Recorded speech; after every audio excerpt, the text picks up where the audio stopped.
Let's dive into adding hyperlinks in Excel, a fantastic way to make your spreadsheets more interactive and informative. We'll start by demonstrating how to link to a website first. Select the cell where you want your link to appear.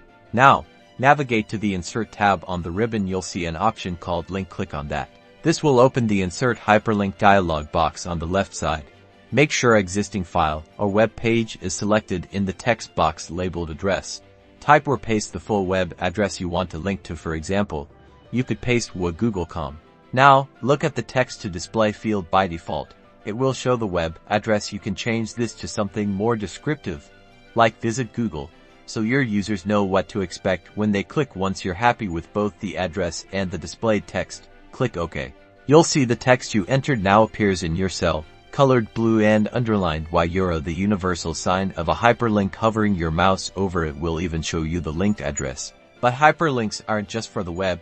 You can also link to other files on your computer. Select your desired cell, go back to Insert, and then Link. This time, in the Insert Hyperlink dialog box, select Place in this document on the left. This is great for linking to other sheets within your current workbook or to specific cells. To link to a different file, like a Word document or another Excel file, choose Existing File or Web Page again. Then, click the Browse button to locate and select the file from your computer. You can also type the file path directly into the address box. And for seamless navigation within your own workbook, select Place in this document. You can choose to link to a specific worksheet or even a named range within a sheet, making it super easy to jump to important sections. By using hyperlinks effectively, you transform your spreadsheets from static data tables into dynamic, navigable resources, providing quick access to essential information and enhancing the overall user experience.